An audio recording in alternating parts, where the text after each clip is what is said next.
Student, पिछले lecture में हम लोगों ने पढ़ा कि हाइब्रिडाइजेशन क्या होता है और sp हाइब्रिडाइजेशन को हम लोगों ने अच्छे से समझा था एग्जांपल के through.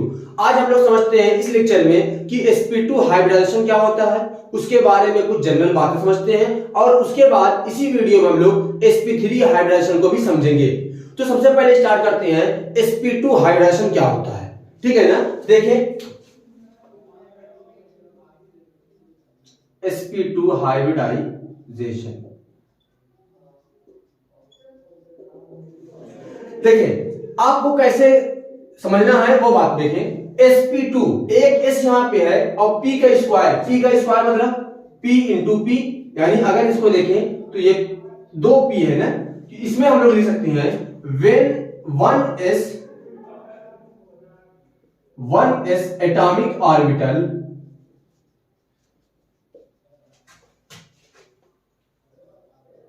mix together with 2p atomic orbital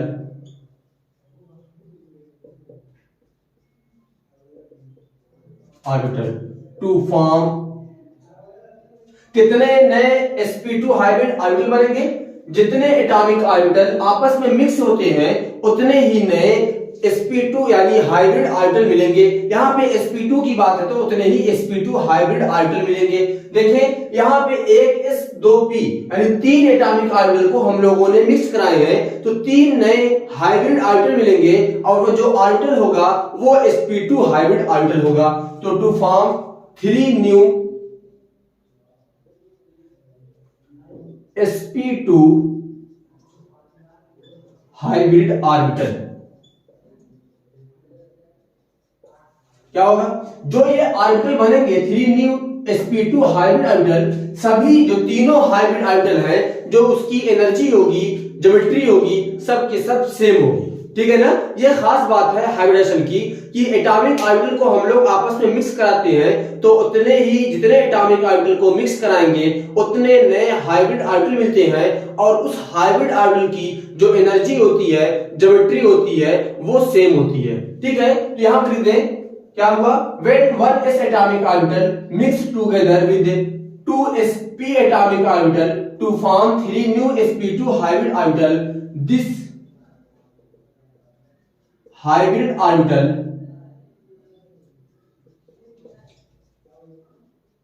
have same energy and same geometry. So this hybridization is called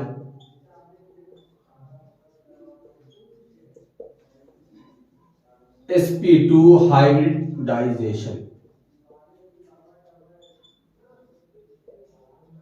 क्या बोलेंगे इसको, sp2 हाइब्रिडाइजेशन बोलेंगे। देखिए यहां पे 1s plus 2sp hybrid orbital और यहां पे लिखते हैं sp2 मिक्सिंग या sp2 हाइब्रिडेशन लिख सकते हैं, कोई दिक्कत नहीं है, ठीक है ना। क्या बनेगा 3sp2 हाइब्रिड ऑर्बिटल। इस तरीके से समझे, जो s का एटॉमिक ऑर्बिटल होता है वो स्फेरिकल शेप होता है, p का कैसा होता है डंबल शेप, हो गया। इसको मिक्स करें sp2 मिक्सिंग तो होगा क्या, कुछ इस तरीके का बनेगा।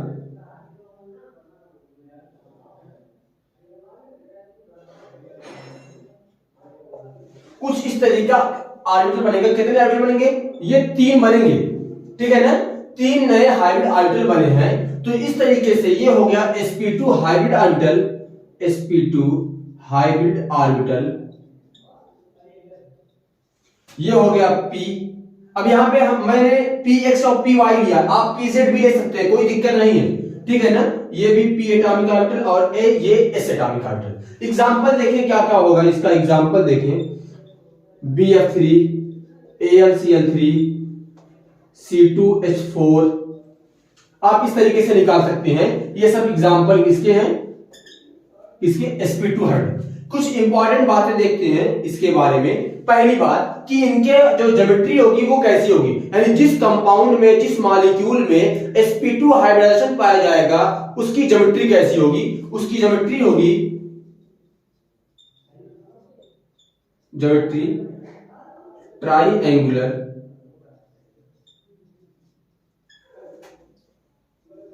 प्लेनर, या इसी को हम लोग सिर्फ प्लेनर भी बोलते हैं, ठीक है ना। और दूसरी चीज, एंगल कितना होगा 120 डिग्री। कितना होगा 120 डिग्री, यानी इसके बीच का एंगल 120, इसके बीच का एंगल 120, इसके बीच का एंगल 120 डिग्री होगा। हो गया। और अगर हम लोग मॉलिक्यूल मान लीजिए ये BF3 है, इसको लिखे तो ये BF, इसके बीच में एंगल 120, इसके बीच में एंगल 120, इसके बीच में भी एंगल 120। देखें एक ट्रायंगल के फॉर्म में आ गया, और ट्रायंगल क्या होगा, प्लेनर होगा। तो इस तरीके से हम लोग इसको कैलकुलेट करते हैं। अभी थोड़ा सा आप लोग इसको स्क्रीनशॉट ले लें और उसके बाद हम लोग बात और आगे बढ़ाते हैं। अब हम लोग BF3 का एग्जांपल लेके इसको समझते हैं कैसे इनके बीच में हाइब्रिडाइजेशन की प्रोसेस होती है, ठीक है ना। तो देखिए पहले बात हमारे पास एग्जांपल है BF3, सेंट्रल एटम बोरान है। इसका इलेक्ट्रॉनिक कॉन्फ़िगरेशन करें, atomic number 5, 1s2 2s2 2p1। कितने वायलेंस इलेक्ट्रॉन है, 3 वायलेंस इलेक्ट्रॉन है। फ्लोरीन का भी करें तो 1s2 2s2 2p5। ये हो गया इसका फ्लोरीन का, ये हो गया बोरान का। बोरान में देखें वैलेंस शेल में 3 इलेक्ट्रॉन है, मैक्सिमम 3 बॉन्ड बनाएगा, इसकी वैलेंसी 3। अब यहां पे इसका देखें हम लोग ग्राउंड स्टेट में इसको रिप्रेजेंट करें तो ये हो गया 2s का, और ये हो गया 2p का। कितने इलेक्ट्रॉन इसमें है, 2 इलेक्ट्रॉन है। p में कितने हैं, 1 इलेक्ट्रॉन है, यानी px py pz, यही है। अब यहां पे हम लोग बात करें इसके एक्साइटेड स्टेट की। ES मतलब एक्साइटेड स्टेट, इसका मतलब यह है कि जो इलेक्ट्रॉन होगा वो एक्साइट करके जंप कर जाएगा जो वैकेंट ऑर्बिटल होगा। तो यहां पे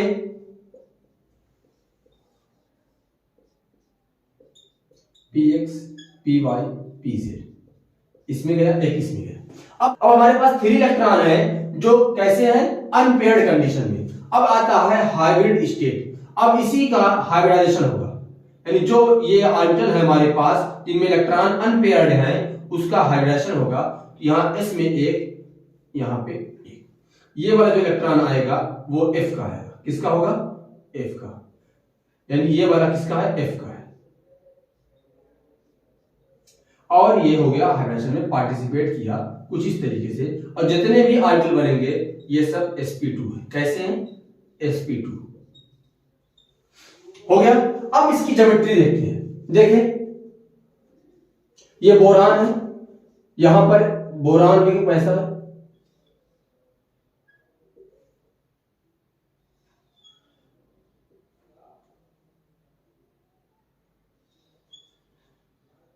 ये हो गया इसका कुछ इस तरीके का स्ट्रक्चर, क्योंकि ये हाइब्रिडेशन में पार्टिसिपेट किया है। अब यहां पे जो फ्लोरीन है उसका पास कौन सा ऑर्बिटल है, p ऑर्बिटल है। तो p ऑर्बिटल को बनाते हैं हम लोग।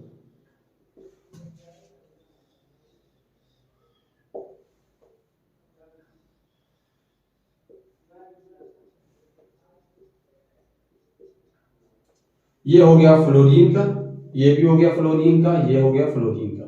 अब देखिए इनके बीच में जो बॉन्ड बना है वो कुछ आप यहां से ले लें, पूरा ले लें कंप्लीट। कैसा एंगल है इनके बीच में, जो एंगल है 120 डिग्री है, 120 डिग्री। इसको और अच्छे से रिप्रेजेंट करें थोड़ा सा क्लियर में। आप देखें यहाँ पे फ्लोरीन है, यहाँ पे फ्लोरीन है, और यहाँ पे फ्लोरीन है। देखिए ट्रायंगल का फॉर्म बना नहीं बना। इसके बीच में एंगल कितना है, 120 डिग्री, यहां भी 120 डिग्री और यहां भी 120 डिग्री है ना। अब यहां पे बात आती है कि sp2 हाइब्रिडेशन में s कैरेक्टर कितना है और p कैरेक्टर कितना है। s कैरेक्टर और p कैरेक्टर की बात करते हैं। देखिए मैंने कल कहा था आप लोगों से, जब हम लोग कैलकुलेट करेंगे, मान लीजिए कि इसके कितना हो गया, sp2 में हो गया टोटल 3 यहां पे 100, 3 से डिवाइड करें तो कितना आता है 33.33%, ये आएगा। अब यानी कि यहां पे s कितने हैं, s1 है तो 1 इंटू 33.33, यहां पे हो गया s कैरेक्टर 33.33 33%, और यहाँ पर पी कैरेक्टर 2 है तो 33 इंटू 2 हो जाएगा 66.66%। ये हो गया हमारे पास sp2 के बारे में बात। अगर मैं C2H4 का स्ट्रक्चर बनाऊं, आप देखें, carbon double bond carbon, hydrogen hydrogen hydrogen, यहां पर पाई बॉन्ड है, और जो जानते हैं ये पाई बॉन्ड होता है वो कभी भी पार्टिसिपेट नहीं करता है, किसमें? हाइड्रेशन में। ये सिग्मा बॉन्ड है। कैलकुलेट करें, 1 sigma bond, 2 sigma bond, 3 sigma bond, 3 के लिए क्या आएगा? sp2 आएगा। क्लियर है ना? आप इसका स्क्रीनशॉट ले लें। अब बात करते हैं sp3 हाइब्रिडाइजेशन के बारे में। देखिए sp3 हाइब्रिडाइजेशन में हम लोग कैसे उसको डिफाइन करेंगे, सबसे पहले आप लोग जान लें। sp3 में एक s है, p की पावर 3 है, यानी p के एटॉमिक ऑर्बिटल 3 होंगे, s के 1 होंगे। एक बात हुई ना? तो हम लोग कह सकते हैं कि जब एक s atomic orbital 3 p atomic orbital से आपस में मिक्स होके 4 नए sp3 हाइब्रिड ऑर्बिटल बनाएगा, तो इस प्रोसेस को हम लोग क्या बोलेंगे? sp3 हाइब्रिडाइजेशन बोलेंगे। यहां पे बात आती है कि sp3 हाइब्रिडाइजेशन में कितने नए हाइब्रिड ऑर्बिटल बनेंगे, तो 4 एटॉमिक ऑर्बिटल, एक s का और 3 p का आपस में कंबाइन हुए हैं, तो बनेंगे 4 नए हाइब्रिड ऑर्बिटल। जो चारों हाइब्रिड ऑर्बिटल बनेंगे उसकी जो एनर्जी होगी, ज्योमेट्री होगी, सबके सब क्या होगी? सेम होगी। बात क्लियर है? इसको थोड़ा सा लिखते हैं। When 1s atomic orbital combine with 3p atomic orbital,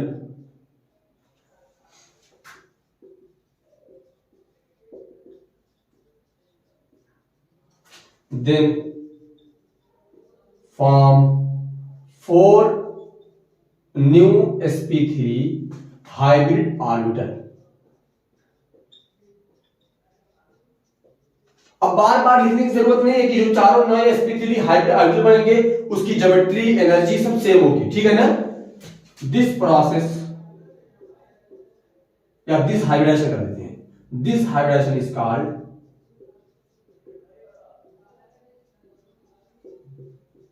क्या कहलाएगा? sp3 hybridisation. इसको क्या बोलेंगे? sp3 हाइब्रिडाइजेशन बोलेंगे। एग्जांपल देखें, हमारे पास है CH4 NH3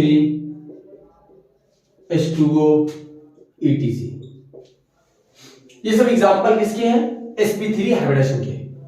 अब यहां पे कुछ इसकी प्रॉपर्टी देखते हैं, या ऐसे में अभी कुछ समझ नहीं पाते और अच्छे से।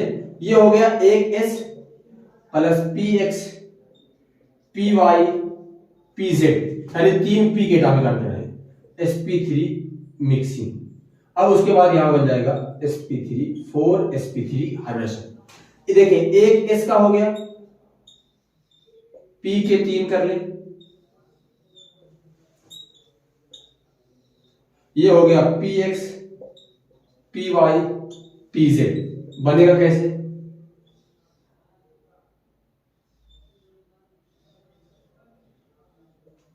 ये कुछ इस तरीके का बनेगा, 4 नए sp3, सबकी साइज थोड़ा सा सेम रहेगी।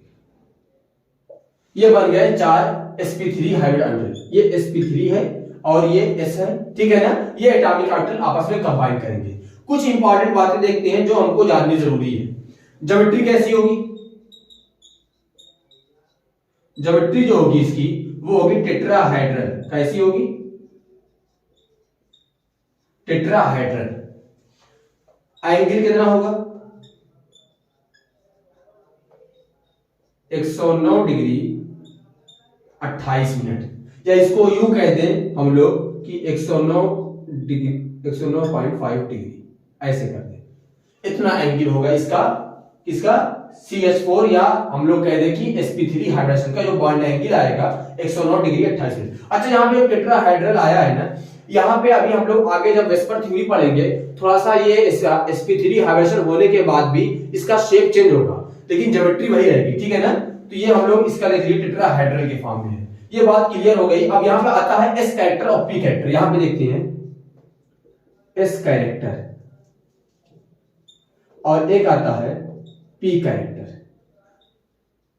कि sp3 में s कैरेक्टर कितना होता है, p कैरेक्टर, तो s कैरेक्टर होगा 25%, p कैरेक्टर होगा 75%। कैसे कैलकुलेट किया, 4 नए हाइब्रिड ऑर्बिटल हैं, डिवाइड कर दो, 25 आया, 25 s कितना है 1 है, तो ये टोटल हो जाएगा यहाँ पे, और यहाँ पे p में कितना है मल्टीप्लाई बाई 3, यहाँ पे हो गया 75%। क्लियर है, देख लें। और उसके बाद हम लोग CH4 का एग्जांपल लेके इस बात को और अच्छे से क्लियर करते हैं। देखें एग्जांपल देखते हैं CH4 का, किसका, CH4 का देखते हैं और समझते हैं। देखिए कार्बन का पहले इलेक्ट्रॉनिक कॉन्फ़िगरेशन हम लोग कर रहे थे 1s2 2s2 2p2, ये हो गया। हाइड्रोजन का क्या होगा 1s1, कितने वैलेंस इलेक्ट्रॉन है 4, मैक्सिमम कितना बॉन्ड बनाएगा 4, वैलेंसी कितनी की होगी 4, वेरी गुड। अब यहां पे देखिए इसका ग्राउंड स्टेट,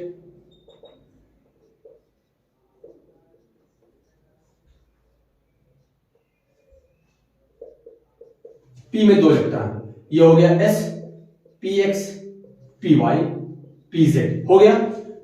एक्साइटेड स्टेट में क्या होगा बताएं, ये इलेक्ट्रॉन एक जंप करके यहां आ जाएगा। चलिए देखते हैं,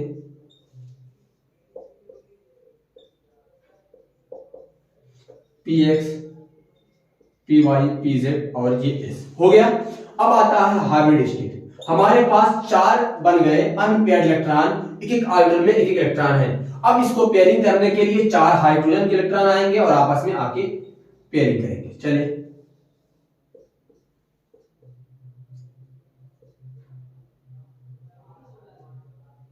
जो एंटी क्लॉकवाइज में है सबके सब किसके हैं हाइड्रोजन के। इस तरीके से हमारे पास हाइब्रिडेशन हो गया, सब कैसे हैं sp3, ये सब sp3 के हैं। अब इसको हम लोग थोड़ा सा रिप्रेजेंट करते हैं, कार्बन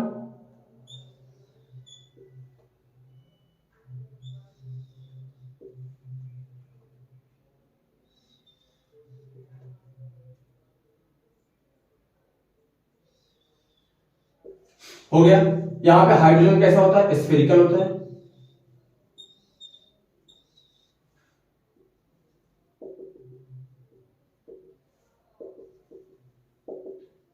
ये हो गया sp3 हाइड्रोजन में CH4 का स्ट्रक्चर। ये सब कैसे हैं किसके हैं हाइड्रोजन के, ये कार्बन है, इसको कुछ इस तरीके से रिप्रेजेंट करें,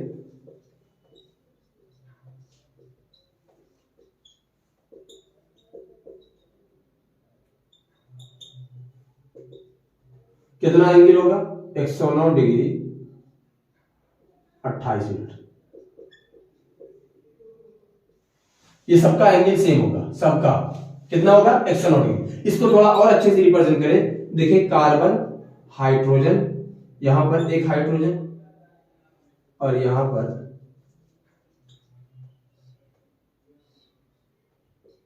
ये कुछ इस तरीके का स्ट्रक्चर होगा। यहां पे देखिए जो ये वाला है इनसाइड द प्लेन है, क्योंकि टेट्राहाइड्रल होता है, उसको मैं थोड़ा सा समझाऊं। देखिए इसका जो स्ट्रक्चर होता है ना कुछ इस तरीके का होता है। देखिए हमको फ्रंट से 3 दिखता है, एक जो होता है यानी जो ये वाला है वो इनसाइड द प्लेन है, अंदर की तरफ है, टेट्राहाइड्रल स्ट्रक्चर है। देखिए ऐसे इसको ये अंदर की तरफ स्ट्रक्चर होता है, यानी हमको सामने से 3 ही दिखते हैं, ये इनसाइड है, इसीलिए इसको हम लोग 2D पे रिप्रेजेंट करने के लिए कुछ इस तरीके का स्ट्रक्चर बनाते हैं। ये वाला जो है वो आउटसाइड द प्लेन है, इसमें देखें ये वाला आउटसाइड द प्लेन अगर देखें तो आउटसाइड द प्लेन है, ये हम लोग इसको इस तरीके से रिप्रेजेंट करते हैं, ये इनसाइड द प्लेन है, ये अंदर की तरफ है, तो इस तरीके से हम लोग इसको रिप्रेजेंट करते हैं, ठीक है ना। अब यहां पर इसका हो गया कि sp3 हाइड्रोजन में CH4 का कैसे स्ट्रक्चर है, इसका हम लोग बनाए। देखिए carbon hydrogen hydrogen hydrogen hydrogen, कितने सिग्मा बॉन्ड है 1 2 3 4 सिग्मा बॉन्ड, 4 के लिए क्या आता है sp3 हाइड्रोजन। बात क्लियर हो गई? तो आई होप आप लोगों को एक एक बात तो क्लियर हो गई होगी, लेकिन फिर भी अगर आपको कोई भी डाउट होगा तो आप कमेंट सेक्शन में जरूर बताइएगा, ताकि मैं नेक्स्ट वीडियो में इस बात को और अच्छे से क्लियर कर सकूं और अच्छे से डिफाइन कर सकूं, ताकि आप लोगों को और अच्छे से समझ में आ सके। अगर आप लोग अभी भी इस चैनल को सब्सक्राइब नहीं किए होंगे तो चैनल को सब्सक्राइब कर लें, क्योंकि यहाँ पे आपको BSc first semester, BSc second year, class 11 12 की वीडियो आपको रेगुलर मिलती रहेगी। Thank you for watching.